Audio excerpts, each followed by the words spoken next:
नमस्कार my dear friend Buddhist mind में आप सबका स्वागत है। आज हम लेकर आए हैं फिर से एक नई वीडियो।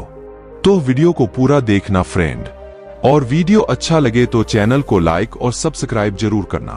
दोस्तों, हम सब अपने जीवन में सबके साथ मिलजुल कर रहते हैं, पर हमारे जीवन में ऐसा पल भी आता है जब हमें अकेले रहना पड़ता है और हम अकेले रह नहीं पाते हैं। तो दोस्तों, आज की इस वीडियो के माध्यम से जानेंगे अकेले रहने की ताकत को। कई हजारों साल पुरानी समय की बात है। एक जंगल के अंदर एक बुद्ध अपना आश्रम बनाकर रहा करते थे। हजारों शिष्य उनसे ज्ञान ग्रहण करने के लिए दूर दूर से उनके पास आकर रहते थे। बुद्ध का ज्ञान देने का तरीका भी बहुत ही सरल था। शुरुआत में वो अपने शिष्यों को उपदेशों के माध्यम से ज्ञान देते थे। उसके बाद वो अपने शिष्यों को उस ज्ञान का अनुसरण करने के लिए कहते थे। उस ज्ञान को अपने व्यवहारिक जीवन में उतारने को कहते थे। एक बार उस आश्रम में एक राजा अपने छोटे भाई को लेकर पहुंचा। उस राजा ने उस बुद्ध से प्रार्थना की और कहा कि आप मेरे भाई को अपने आश्रम में रहने दें और अपने तरीके से उसे ज्ञान दें। उसे इस आश्रम में बिल्कुल भी ऐसा नहीं लगना चाहिए कि वो किसी राज्य का राजकुमार है। उसे बिल्कुल साधारण शिष्यों की तरह ही ज्ञान देने की कृपा करें। बुद्ध ने मुस्कुराते हुए कहा कि राजन, ज्ञान इसी तरीके से लिया जा सकता है। अगर तुम अपने आप को दूसरों से महान समझोगे तो तुम ज्ञान ग्रहण नहीं कर पाओगे। अगर तुम्हें ज्ञान ग्रहण करना है तो तुम्हें दूसरों की तरह अपने आप को साधारण समझना होगा। यही ज्ञान ग्रहण करने की सबसे पहली सीख होती है। तुम निश्चिंत रहो, आज से तुम्हारे भाई की जिम्मेदारी मेरे कंधों पर है। ये कहकर गुरु राजा के भाई को अपने साथ लेकर एक झील के पास टहलने के लिए निकल गए। आश्रम के बाकी सभी शिष्य उस राजा को देख रहे थे। राजा अपने भाई को अपने रथ पर बिठा कर लाया था, जिससे सभी शिष्य समझ गए थे कि ये बच्चा राजकुमार है। इसी वजह से आश्रम के सभी शिष्य राजा के भाई की तरफ आकर्षित हो गए थे।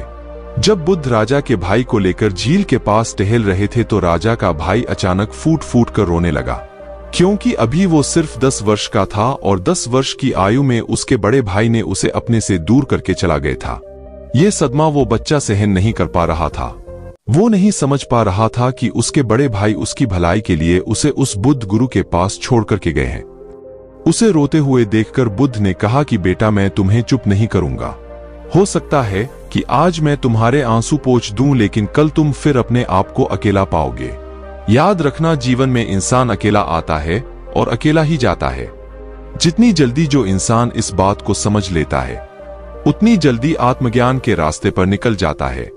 गुरुदेव ने अपनी बात आगे बढ़ाते हुए कहा कि जो इंसान अकेला रहना सीख लेता है वही खुद से प्यार कर पाता है, और जो खुद से प्यार करना जानता है वो किसी के भी जाने का अफसोस नहीं करता, क्योंकि वो खुद से ही प्यार करता है। धीरे धीरे तुम आश्रम के माहौल में ढल जाओगे। शुरुआत में तुम्हें समस्या आ सकती है, लेकिन कुछ दिनों के बाद तुम इसे आत्मसात कर लोगे। उसके बाद तुम्हें यही जगह बहुत अच्छी लगने लगेंगी। ये जगह तुम्हें अपने घर जैसी लगने लगेंगी। संध्या हो चली थी। झील के दूसरे छोर पर सूरज छिपने लगा था और अपनी लालिमा पूरे आसमान में बिखेर रहा था। बहुत ही सुंदर दृश्य था और बुद्ध शिष्य को अपने साथ लेकर आश्रम में वापस लौट आए। उस शिष्य को भी सांत्वना मिली, क्योंकि बुद्ध की आंखों में एक अभूतपूर्व शांति झलक रही थी। और जब हम किसी एकांतवासी बुद्ध की आंखों में वो शांति देख लेते हैं तो हमारे हृदय से भी सारा भार हट जाता है। मन एकदम निर्मल हो जाता है। जब राजा का भाई रात्रि का भोजन करने के लिए भोजन कक्ष में पहुंचा तो आसपास के सभी शिष्य उसके पास आने लगे। उन सभी को पता था कि ये राजा का भाई है और अगर हम इससे दोस्ती कर लेते हैं तो उससे हमारा बहुत फायदा होने वाला है। यही सोचकर आश्रम के ज्यादातर शिष्यों ने उसे घेर लिया था। बस कुछ बच्चे जो अकेले रहने का महत्व समझते थे, जो दिखावे में विश्वास नहीं करते थे, वो उस राजा के भाई के पास जाने की बजाय अपना पूरा ध्यान खाने पर लगा रहे थे और एकांत में बैठकर अपना भोजन कर रहे थे। कुछ दिनों के बाद राजा के भाई की आश्रम के ज्यादातर बच्चों के साथ मित्रता हो गई। अब वो आश्रम में उन शिष्यों के साथ घूमता, उन्हीं के साथ अपना ज्यादातर समय बिताता। आखिरकार वह राजा का भाई था, सुख सुविधाओं में पला हुआ था। आसपास बहुत से दास और दासी होंगी। उस शिष्य ने बुद्ध से पूछा कि गुरुजी, मुझे आज रात आप यहाँ पर्वत पर क्यों रहने को कह रहे हैं? आखिर मुझे कौन सा आखिरी ज्ञान यहाँ से मिलेगा? बुद्ध ने मुस्कुराते हुए कहा कि यहाँ पर चट्टान के पीछे तुम्हें छिप कर बैठना होगा। यहाँ पर रोज रात को एक बाज आता है। बाज को देखना है। बहुत गौर से देखना है, हर गतिविधि देखनी है, और उस बाज को देखने के बाद अगले दिन अगर तुम उस बाज की खूबियां मुझे बता पाए तो मैं तुम्हें तुम्हारे राजमहल वापस भिजवा दूंगा। और हाँ, सुबह आने से पहले एक बात पर और ध्यान देना है। एक चरवाहा यहाँ पर अपनी बकरियों को चराने के लिए आता है। तुम्हें उन बकरियों की गतिविधियां भी देखनी है। याद रखना, बाज की गतिविधि रात को और बकरियों की गतिविधि सुबह। अगर तुम दोनों की गतिविधि ध्यान से देखकर मुझे बता पाए तो तुम इस आश्रम से हमेशा के लिए आजाद हो जाओगे। तुम्हारा ज्ञान पूरा हो जाएगा। मैं तुम्हारे भाई को कह दूंगा कि यह बच्चा हमारे आश्रम का सबसे ज्ञानी बच्चा है। यह कहकर बुद्ध अपने आश्रम में वापस लौट आए और वह बच्चा वहीं पर उस चट्टान के पीछे रुक गया। उस बाज का इंतजार करने लगा। काफी वक्त बीत जाने के बाद वहां पर एक बाज अपने बच्चों के साथ पहुंचा। राजा के भाई ने पूरी रात उस बाज की गतिविधि बहुत ध्यानपूर्वक देखी और सुबह होने के बाद जब चरवाहा वहां पर अपनी बकरियों को लेकर पहुंचा तो उसने एक अभूतपूर्व दृश्य देखा। उसने देखा कि वो बाज बकरी के एक मेमने को अपने पंजों में दबाकर आसमान में चला गया। उसने उस बकरी के बच्चे का शिकार कर लिया था। ये सारा दृश्य देखकर वो बच्चा आश्रम में वापस अपने गुरु बुद्ध के पास पहुंचा। इससे पहले कि बुद्ध उससे कुछ पूछते, उसने बुद्ध को प्रणाम करते हुए कहा कि गुरुदेव, आप आश्रम के सभी बच्चों को यहाँ पर बुला लीजिए। मैं सब लोगों को बताना चाहता हूँ कि मैंने क्या देखा। जब आश्रम के सभी बच्चे वहां पर पहुंच गए तो उस शिष्य ने कहना शुरू किया, मैंने अपने जीवन में बहुत से पक्षियों को देखा है, लेकिन बाज उन सभी पक्षियों में से सबसे अद्भुत और सबसे अलग है।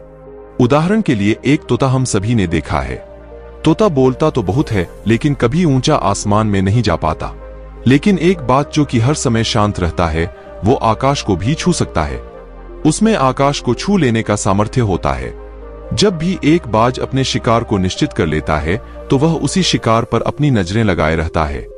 चाहे वो कितनी भी ऊंचाई पर क्यों ना हो, चाहे कितना भी खतरनाक तूफान क्यों ना आ जाए, लेकिन उसकी नजर हमेशा अपने लक्ष्य पर स्थिर रहती है। आज सुबह जिस बाज को मैंने देखा, उसने हर बकरी को अपना शिकार नहीं बनाया, बल्कि उस बकरी के झुंड में से उसने उस बकरी के मेमने को अपना शिकार बनाया। पहली बात, उस बाज की तरह हमें भी अपना ध्यान अपने एक ही लक्ष्य पर स्थिर रखना चाहिए। चाहे कितनी भी रुकावट क्यों ना आए, हमें अपना लक्ष्य स्पष्ट दिखाई देना चाहिए, पर पूरी एकाग्रता के साथ ध्यान देना चाहिए। तीसरी बात जो मैंने उस बात से सीखी और जो हम सभी को सीखनी चाहिए वह यह है कि बाज कभी भी दूसरे पक्षी के साथ नहीं रहता। वह हमेशा आकाश में अकेला रहता है। इससे हमें यह सीख लेनी चाहिए कि हमें कभी भी छोटी सोच वाले लोगों के साथ नहीं रहना चाहिए। आखिरकार हम भी वही बन जाते हैं जिनके साथ हम रहते हैं। इसीलिए या तो महान सोच वालों के साथ रहो या फिर अकेले, क्योंकि जब हम अकेले रहते हैं तभी हम खुद की ताकत और खुद की कमजोरियों को जान पाते हैं। कमजोरियों को जानकर उनको दूर कर सकते हैं और अपनी ताकत को जानकर उसका सही इस्तेमाल कर सकते हैं। लेकिन वो तभी संभव होगा जब हम अकेले रहना सीखेंगे।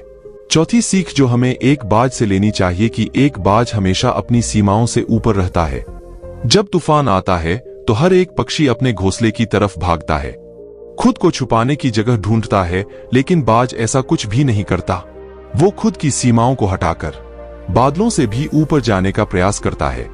हवाएं उसे धक्का मारती है, पंख उसके भारी हो जाते हैं, पानी और धूल की वजह से कुछ दिखाई नहीं देता, लेकिन वो फिर भी आसमान की तरफ जाता रहता है। शारीरिक मेहनत करनी चाहिए। अपने घोंसले से कोमल तिनके उठाकर फेंक दो और आज ही अपने आलस्य को हटाकर निकलो। हर दिन अपने आप को चुनौतियां दो, हर दिन मुश्किलों का सामना करो, क्योंकि वही मुश्किलें तुम्हें मजबूत बनाएंगे। जंगल के राजा शेर को भी झुंड बनाकर शिकार करते हुए देखा जा सकता है, लेकिन बाज हमेशा अकेला शिकार करता है, क्योंकि वह जानता है कि झुंड में रहना हौसला तो देती है मगर साहस छीन लेती है। आदमी को हमेशा अकेले ही आगे जाना होता है। यही कारण होता है कि वह जल, थल और नभ सभी जगहों पर अपने शिकार का परचम लहरा सकता है। बाज की उम्र लगभग 70 साल की होती है, लेकिन 40 साल में ही उसका शरीर पुराना हो जाता है। नाखून उसके पैरों में धंसने लगते हैं, पंख उसके शरीर में चिपक जाते हैं, उसकी चोंच खराब हो जाती है, उसका शरीर भारी हो जाता है। ऐसी स्थिति में शिकार करना तो क्या जीने की भी हालत नहीं रहती उसकी। ऐसे में उसके पास सिर्फ 2 विकल्प होते हैं। पहला, या तो वह खुद की इस अवस्था को स्वीकार कर ले और भूखा प्यासा मर जाए, किसी दूसरे जानवर का शिकार बन जाए, और दूसरा विकल्प यह होता है कि वह 6 महीने एक बहुत ही दर्दनाक प्रक्रिया से गुजरे और खुद को फिर से पहले जैसा मजबूत बना ले। लेकिन पास दूसरा विकल्प चुनता है। इसके लिए वह खुद को एक बहुत ही ऊंचे चोटी पर ले जाता है, जहां वह पहले अपने सारे पंख खींच खींच कर निकालता है और फिर चट्टान पर पैर मार मार कर अपने पंजे को उतर देता है। उसके बाद उसी चट्टान पर अपनी चोंच को पटक पटक कर पुराना हिस्सा निकाल देता है और इस लहूलुहान अवस्था में खुद को दूसरे जानवरों से छुपाता फिरता है। अगले 6 महीने तक वो इसी दर्दनाक प्रक्रिया से गुजरता है और इंतजार करता है नए चोंच नए पंखों का। तब फिर वो अपनी नई जिंदगी शुरू करता है और निकल जाता है अपने शिकार पर और अगले 30 सालों तक फिर से राज करता है। इसीलिए समय आने पर हमें भी अपनी पुरानी आदतों को त्यागना होता है और कुछ नया सीखना होता है। समय के साथ बदलना होता है, अपने आप को तैयार करना है, वरना हमारा भी शिकार हो सकता है, हम भी पीछे रह सकते हैं।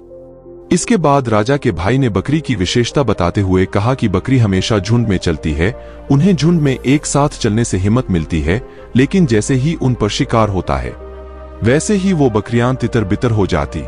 उस पूरी बकरियों में से एक भी बकरी अपने साथी की मदद करने के लिए वापस नहीं लौटती। इससे हमें यह सीख मिलती है कि हमारे साथ कितने भी लोग हो, किसी पर भी यकीन नहीं करना। यकीन करना तो खुद पर करना, क्योंकि बुरा समय आने पर वह बकरी तितर बितर हो जाएगी, आपको पता ही नहीं चल पाएगा। गुरु को प्रणाम करते हुए शिष्य ने अपने गुरु से कहा कि गुरुदेव, अगर मुझसे कोई सीख रह गई हो तो कृपया करके आप बताने की कृपा करें।